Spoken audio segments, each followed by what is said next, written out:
Hello friends, यहाँ पर हम बात करेंगे बीएड सेकेंड ईयर एग्जामिनेशन जो 2021 के एग्ज़ाम हुए थे उसके क्वेश्चन पेपर को लेकर। जी हाँ, तो यहाँ पर देखिए ये अवध यूनिवर्सिटीज़ के क्वेश्चन पेपर हैं। पहली बात तो आप ये जान लीजिए। और यहाँ पर जो देखिए हम तीनों पेपर देखेंगे क्योंकि 3 पेपर होते हैं यहाँ पर। और फर्स्ट पेपर चलिए देख लेते हैं पहले। यहाँ पर देखिए सबसे पहली बात आपको जाननी है कि यहाँ पर कितने मार्क्स का क्वेश्चन पेपर होता है। तो जो मैक्सिमम मार्क्स 80 मार्क्स का होता है, शायद आप जानते भी होंगे। और यहाँ पर देखिए ये जो मार्किंग डिवीज़न है, वेरी शॉर्ट क्वेश्चन और शॉर्ट क्वेश्चन और जो लॉन्ग आंसर टाइप क्वेश्चन होते हैं ना, तो उनमें आपको जानकारी होनी चाहिए क्योंकि तीनों पेपर में थोड़ा थोड़ा डिफरेंस होता है। हालांकि फर्स्ट और थर्ड पेपर एक जैसा होता है, सेम मार्किंग जो होती है सेम होती है।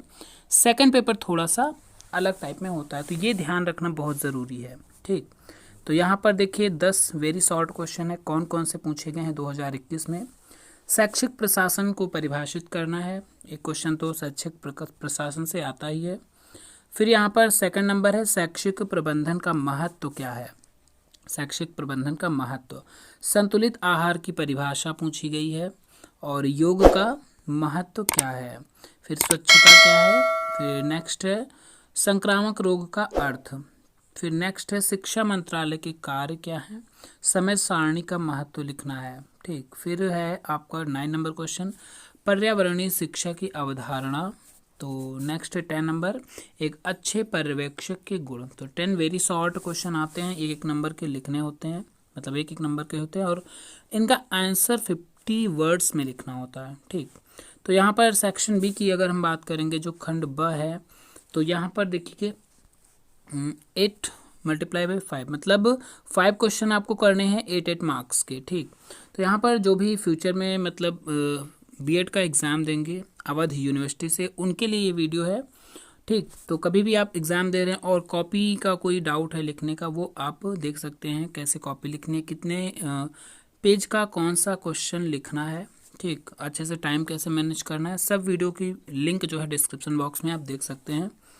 ठीक, कभी भी आप बीएड के पेपर दे रहे हैं तो आपको हेल्पफुल रहेगा। चलिए फिर देखते हैं जो वेरी शॉर्ट हो गए, शॉर्ट आंसर की बात करते हैं। तो 200 अंकों का यहाँ पर है। और अगर ये हेल्पफुल लगे तो चैनल को सब्सक्राइब प्लीज़ ज़रूर करिएगा और शेयर भी कर दीजिएगा अपने फ्रेंड्स के साथ।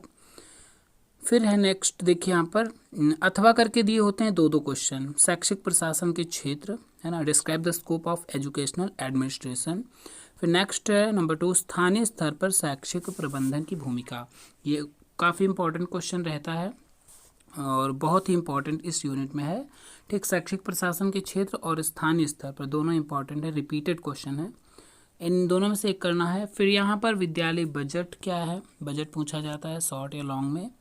फिर शिक्षा में राज्य स्तर की भूमिका, अब यहाँ पर राज्य स्तर कह के क्वेश्चन पूछ लिया जाता है कभी कभी। यूपी का मतलब शिक्षा में उत्तर प्रदेश राज्य की भूमिका, क्योंकि ये यूपी से बिलोंग करती है यूनिवर्सिटी। फिर विद्यालय प्रबंधन के उद्देश्य। नेक्स्ट है प्रधानाध्यापक के गुणों का वर्णन करना है। और फिर नेक्स्ट 5 नंबर में है भारत में बढ़ती हुई जनसंख्या का एक समस्या है, विवेचना करनी है। फिर नेक्स्ट है संक्रामक रोग, संक्रामक रोग के संचरण के तरीकों का वर्णन करना है। और दोस्तों इसकी पीडीएफ आपको टेलीग्राम पर फिलहाल अवेलेबल रहेगी, अगर आपको चाहिए तो कमेंट बॉक्स में लिख सकते हैं जिसको पीडीएफ चाहिए। व्हाट इज़ उसकी भी लिंक है डिस्क्रिप्शन बॉक्स में, आप ज्वाइन कर सकते हैं टेलीग्राम चैनल को। भारत में पर्यावरणीय शिक्षा की क्या आवश्यकता है, विवेचना करिए, इंपॉर्टेंट क्वेश्चन रहता है पर्यावरणीय शिक्षा से। फिर है प्रशासन और पर्यवेक्षण में अंतर लिखना है। फिर खंडसा की बात करें तो इसमें देखिए 4 या 5 क्वेश्चन पूछे जाते हैं, उसमें से 2 करने होते हैं जो कि 15-15 नंबर के होते हैं। फिर एनसीटीई पूछा गया है राष्ट्रीय अध्यापक शिक्षा परिषद की संरचना और कार्यों का वर्णन। फिर नेक्स्ट है शिक्षा में उत्तर प्रदेश के प्रशासनिक ढांचे। ठीक, देखिए राज्य स्तर पर पूछा गया, यहाँ पर नाम से पूछ लिया गया। समय सारणी निर्माण के सिद्धांत क्या क्या हैं, जब आप समय सारणी बना रहे हो विद्यालय स्तर पर उसके सिद्धांतों को लिखना है। फिर योग के अर्थ, उपयोगिता और भेदों का स्पष्ट तरीके से लिखना है। फिर यहाँ पर विश्वविद्यालय अनुदान आयोग की संरचना एवं कार्य। तो फर्स्ट पेपर फिनिश होता है यहाँ पर। 5 लॉन्ग क्वेश्चन थे, इसमें से 2 करने थे। और सेकंड पेपर चलिए बढ़ते हैं, थोड़ा सा टफ माना जाता है सेकंड पेपर।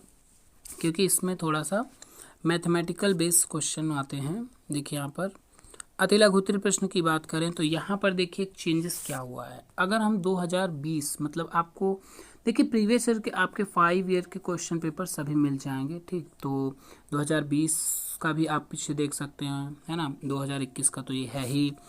तो 2020 की अगर हम बात करें तो उसमें ये 2-2 नंबर के क्वेश्चन नहीं पूछे गए थे, 1.5 मार्क्स के थे। मतलब एक क्वेश्चन 1/2, 1 से 1/2 नंबरों का था। इस बार 2021 का जो क्वेश्चन पेपर रहा है उसमें 2-2 अंकों के प्रश्न पूछे गए हैं, वेरी शॉर्ट वाले, ठीक।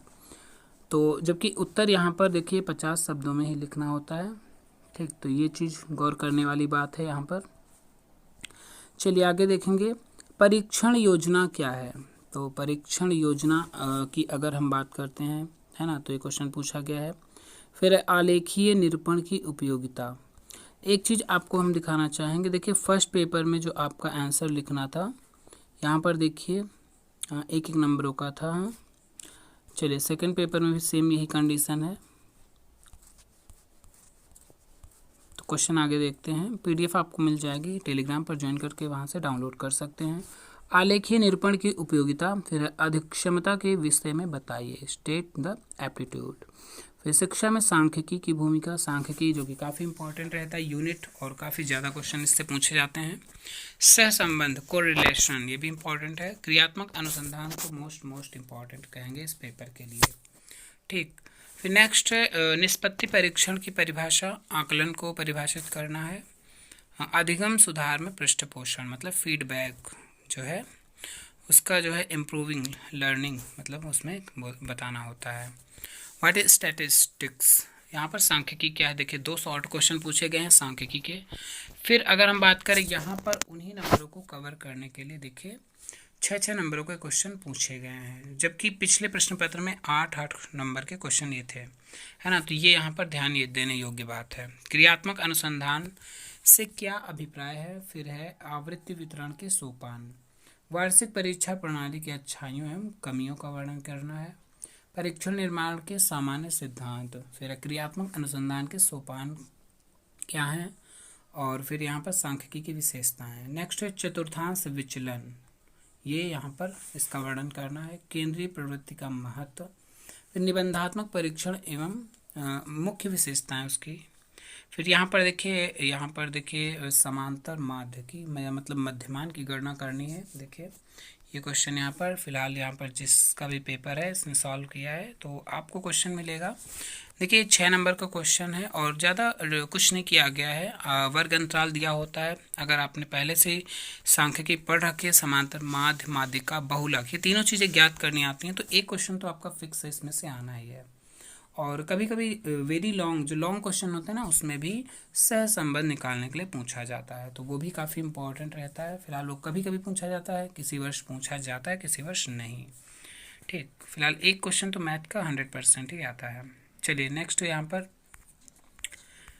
इसका पेज शायद आगे पीछे हो गया है, ठीक है। ये पेपर 3rd है, ये देखिए थोड़ा सा इसमें आ गया था। सेकंड पेपर का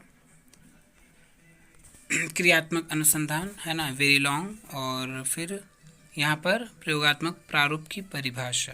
तो ये लॉन्ग क्वेश्चन ये 2 रहे और इसका अगला पेज यहाँ पर ये 2 बार हो गया है। थर्ड पेपर की बात करेंगे अगर हम, देखिए यहाँ पर थर्ड पेपर में भी वही कंडीशन है और ये very short answer type question है। यहाँ पर मुस्लिम कालीन शिक्षा की किसी 4 मुख्य विशेषताएं। देखिए इसमें वैदिक कालीन शिक्षा, मुस्लिम कालीन शिक्षा, बौद्ध कालीन शिक्षा से क्वेश्चन पूछे जाते हैं, जैसा कि फर्स्ट यूनिट इसी की है। लेकिन 2021 का जो क्वेश्चन पेपर हुआ इसमें वैदिक कालीन शिक्षा का नाम ही कहीं नहीं आया। ये काफ़ी मतलब हैरान करने वाली बात है, क्योंकि इससे पहले वाले क्वेश्चन पेपर में रिपीटेड क्वेश्चन थे वैदिक कालीन शिक्षा से, ठीक। तो थोड़ा सा पैटर्न चेंज करते हैं हर बार।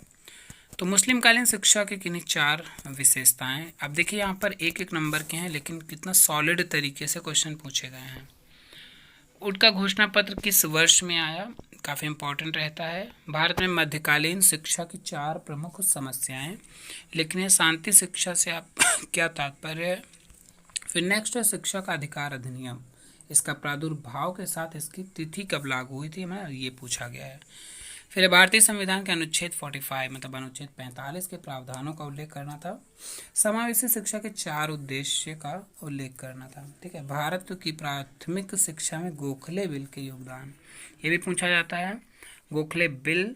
फिर 9 नंबर है राष्ट्रीय ज्ञान आयोग का गठन किस वर्ष हुआ और इसके अध्यक्ष का नाम। ठीक है, अध्यक्ष का नाम लिखना था।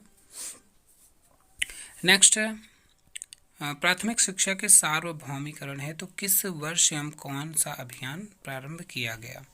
फिर यहाँ पर देखेंगे जो खंड बा में क्वेश्चन पूछे गए हैं, भारतीय शिक्षा के संदर्भ मैकाले के विवरण पत्र की विशेषताएं पूछी गई हैं। और आपको इम्पोर्टेंट क्वेश्चन वहाँ से पता चल जाता है, अगर आप पिछले 3-4 वर्षों के प्रश्न पत्र को देखते हैं, रिपीटेड क्वेश्चन पता चल जाते हैं। ठीक, तो भारत में शिक्षा आंदोलन, जो राष्ट्रीय शिक्षा आंदोलन के कारण, जो कि 1905 में जब बंगाल विभाजन हुआ था, मेन कारण तो यही था। फिर भारतीय शिक्षा आयोग की सूक्ष्म समीक्षा और विश्वविद्यालय आयोग, तो यहाँ पर भारतीय शिक्षा आयोग जो जिसे कोठारी आयोग के नाम से जाना जाता है। फिर है यूनेस्को के अनुसार अधिगम के स्तंभ, लैंगिक मुद्दे से आप क्या समझते हैं, भारतीय शिक्षा में वर्तमान में कौन से प्रमुख लैंगिक मुद्दे हैं। राष्ट्रीय पाठ्यचर्या रूपरेखा 2005 के प्रमुख उद्देश्यों का उल्लेख करना था।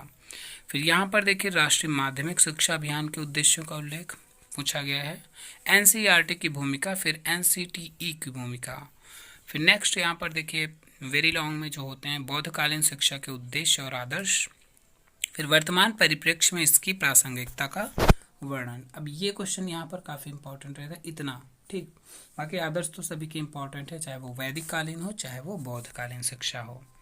राष्ट्रीय शिक्षा नीति 1986 की प्रमुख विशेषताओं का उल्लेख करके 1992 से संबंधित बनाए गए कार्यवाही कार्यक्रम का वर्णन करना था। ठीक है, यहाँ पर जो ये पेपर हुआ है, भारतीय शिक्षा के प्रसार हेतु चार्टर एक्ट 1813 के योगदान पूछा गया था।